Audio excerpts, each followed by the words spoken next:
j'ai lu le tome, c'est le combien 6. Le tome 6 de Remember Me. J'adore la couverture, elle est trop belle.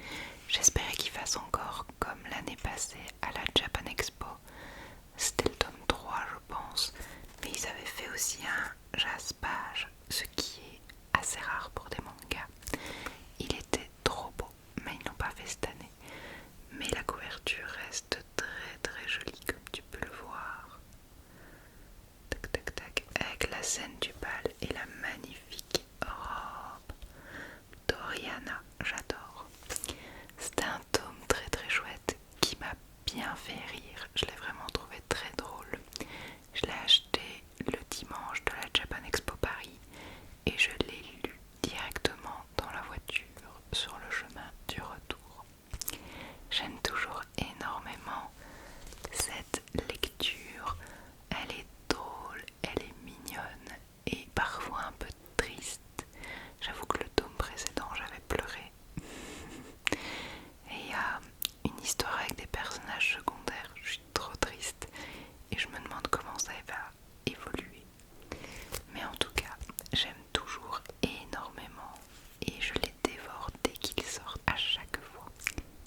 Niveau manga, on continue avec les Sailor Moon. J'ai vraiment l'impression de les subir, c'est horrible.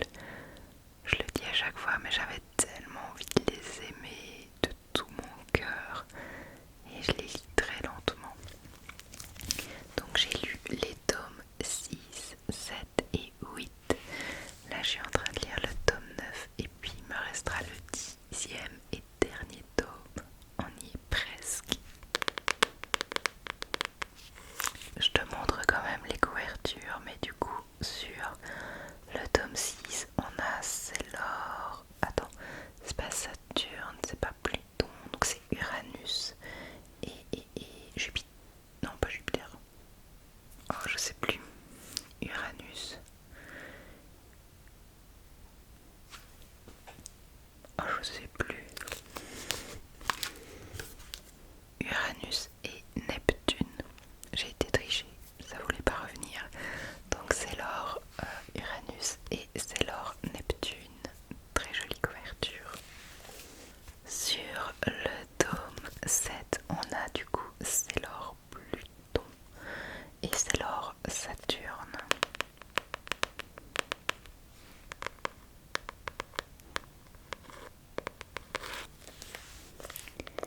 Et pour finir sur le tome 8 qui est tout rose, j'adore, on a Chibi-Moon.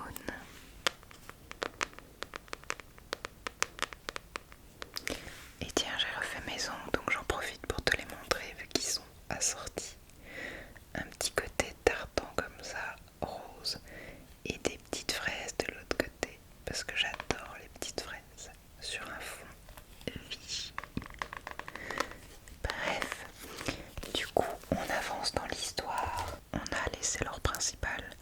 Maintenant dans cette partie-là de l'histoire, on a Uranus, Saturne, Neptune et Pluton qui viennent s'ajouter dans l'histoire. Et on a tout l'arc avec Sailor Saturne du coup qui est un peu particulière par rapport aux autres. Et voilà, là où j'en suis, j'entame la dernière phase de l'histoire. Mais il n'y a rien à faire, j'ai vraiment du mal à accrocher. Mais bon, moi je les aurais lus une fois dans ma vie et je veux vraiment le faire. Là je dois être quoi, à un tiers du tome 9, donc j'avance. Mais j'avoue du coup qu'entre deux romans, j'aime bien lire quelques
continuer de tome en tome. Il y en aura au minimum 5 si j'ai bien compris. Donc là il y avait Adversary, tout de vilain, donc l'adversaire du vilain, qui est sorti ou qui sort ce mois-ci en anglais. Et s'il fait comme celui-ci, il mettra un an, je pense, à sortir en français. On verra bien. Après, en toute honnêteté, ça ne me déplaît pas de faire une petite pause.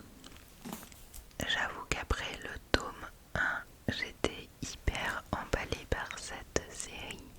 J'avais dévoré le premier tome, j'ai dévoré le deuxième tome, surtout que pour ceux qui l'ont lu, le premier se finit de manière un peu inattendue et tu veux vraiment savoir la suite. À la fin du deuxième, voilà, j'étais un peu moins motivée, même si j'aimais toujours beaucoup ma lecture. Mais alors le troisième, j'ai eu énormément de mal à me mettre dans l'histoire et c'est pour ça que je l'ai un peu traîné en longueur et que du coup j'ai pas lu beaucoup d'autres choses ces mois-ci. Au niveau manga, c'est leur Moon où je traîne un peu en longueur et là, encore une fois, je traîne en longueur. En fait, j'ai trouvé un peu dommage dans le tome 3.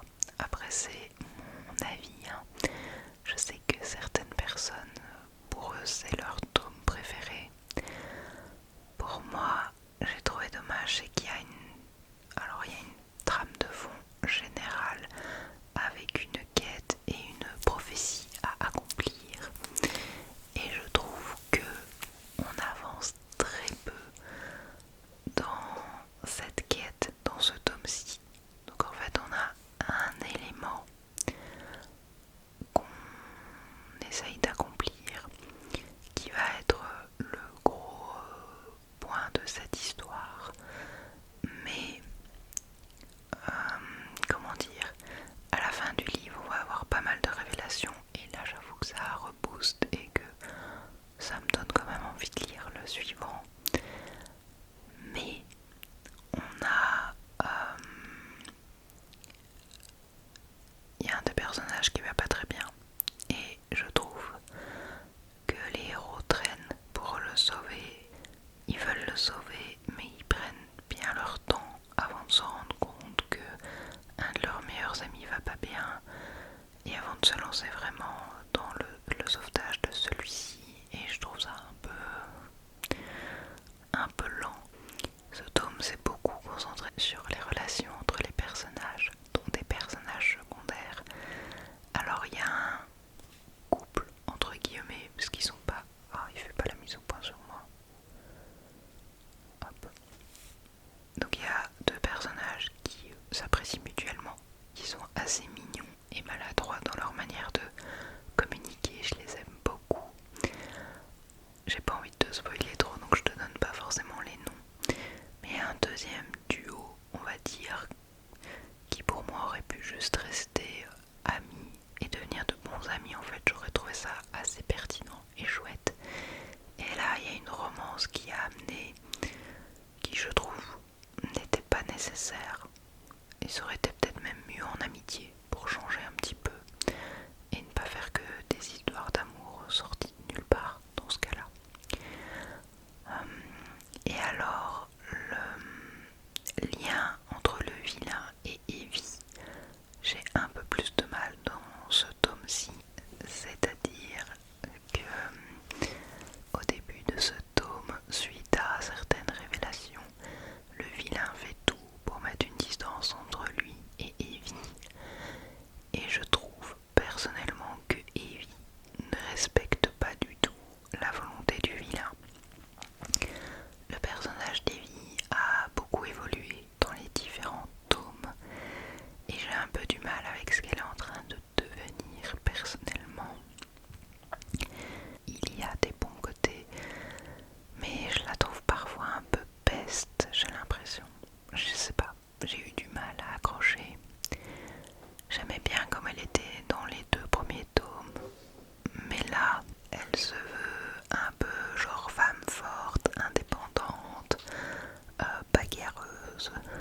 plaisir et tout ça, alors que elle gère pas forcément, même si elle s'améliore un peu, c'est pas ça. Parfois elle se surestime beaucoup, je trouve, quitte à se mettre en danger et que du coup ce soit les autres qui doivent l'aider. Et aussi à voilà, pas respecter, je trouve, le vilain dans ses choix. Il fait certains choix, il veut imposer certaines limites et elle, elle râle en mode je suis pas d'accord, il veut plus me parler, y a pas le droit. En fait si il a le droit, si c'est comme ça qu'il veut faire, t'as beau avoir envie de lui, vouloir et tout ça, tu peux pas jouer avec ses décisions. Alors au fond, ils ont des sentiments partagés, c'est un slow burn et tout ça, mais je sais pas, je trouve qu'elle respecte pas trop ses envies à lui. Enfin, c'est pas ses envies, mais en tout cas ses décisions. Voilà, il a pris des décisions qui vont contre ses propres envies. Mais si c'est ce qu'il a décidé, elle devrait le respecter au lieu de s'insurger, de râler et de faire en fait la gamine, je trouve. Elle est pas contente, du coup elle râle. Et voilà, j'ai un peu du mal avec ce caractère qui est particulièrement exacerbé au début du livre. Vers la fin, ça allait mieux, ou en tout cas j'étais plus dans l'histoire. Mais j'ai eu beaucoup de mal à me mettre dedans à cause de Evie et de ce qu'elle est en train de devenir. J'ai du mal. Mais bon, au final j'ai quand même passé un bon moment de lecture, et même si pour moi personnellement c'est celui des 3 tomes que j'ai le moins aimé, j'ai quand même hâte de voir le prochain tome pour voir où cela va nous mener. Surtout qu'on a des petites découvertes à la fin du tome assez intéressantes. Voilà. J'avoue que personnellement, je pensais que ça se finissait en 4 tomes. Et je pense que 4 tomes ça aurait été bien. J'ai peur que l'histoire tire un peu trop en longueur. Mais on verra. On verra, on verra. En tout cas, j'espère que ça ira pas plus loin que 5 tomes. Parce que je crois qu'en 5 tomes, on sera quand même déjà bien développer l'histoire et avoir la suite. Après, je suis pas mécontente de devoir faire une pause. Comme ici, je les ai lus très tardivement, j'ai tout enchaîné. Et je pense qu'une pause m'aurait peut-être fait du bien pour avoir ce petit côté content de retrouver les personnages après une longue pause. Donc on verra la prochaine fois. Je me suis beaucoup étalée dessus. Et alors j'ai lu un one-shot également.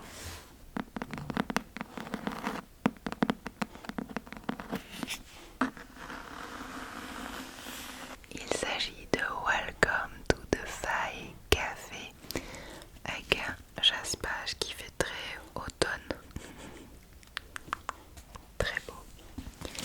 Alors c'est un one-shot, je te lis le résumé et puis je te fais mon feedback. Rejoignez la haute cour du grain de café.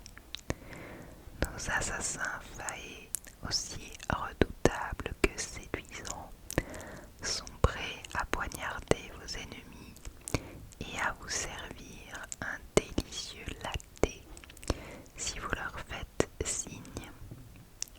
Par une douce matinée d'automne, Kate Cole lit son roman préféré dans un café de Toronto. Lorsqu'un homme se montre impoli avec la serveuse, exaspérée, Kate intervient et le tue accidentellement. Malheureusement pour elle, sa victime est un failli de l'angle nord qui visitait le royaume humain en secret. 4 assassins faillis débarquent alors pour la traquer avec à leur tête le prince Gressica Albatian, le guerrier le plus redouté des 4 angles de l'éternité.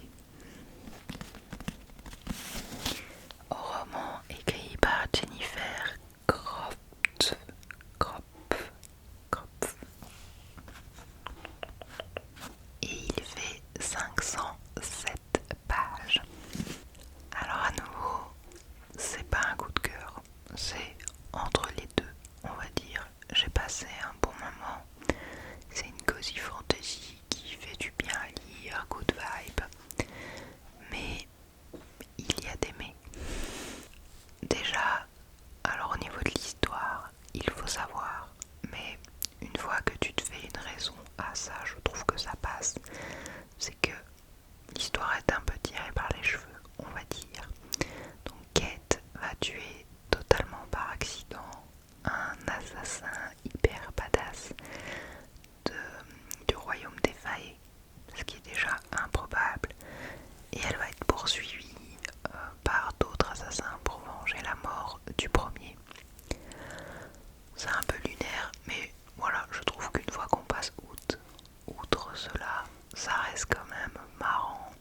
Surtout que le côté que j'ai bien aimé, on va suivre en fait les failles qui viennent de leur royaume et qui se retrouvent dans le royaume des humains pour traquer notre héroïne Kate, sauf qu'ils ne sont pas du tout habitués à notre monde et à ses technologies. Du coup, ils savent pas utiliser un téléphone, ils savent pas faire ça. Ils comprennent pas mal de petites choses, ce qui amène pas mal de situations cocasses. Et ça, c'est très drôle.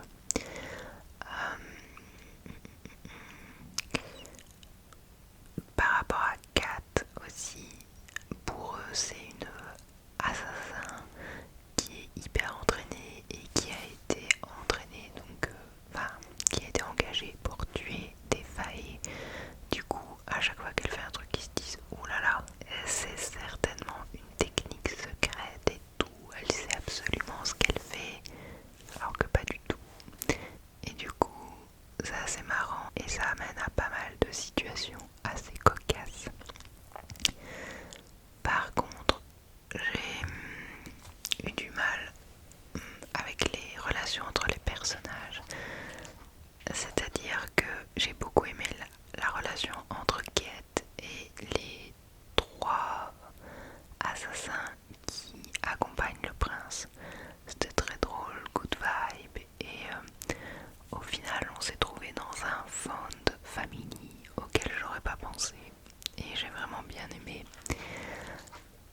Par contre, je trouve que l'histoire d'amour, vu que c'est une romantaisie au passage, donc entre le prince et Kate, je suis pas convaincue, j'ai pas réussi à les trouver mignons et attachants, à certains moments un petit peu, mais sans plus. J'avais pas les petits papillons dans l'estomac, les petits c'est trop mignon. Ça ne prenait pas. Par contre, une relation que j'ai beaucoup aimée, c'est celle entre la grand-mère de Kate et le prince Cress. C'était trop adorable et très marrant. Le caractère de la grand-mère est mignon et Cress dans sa manière d'être en mode un peu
sera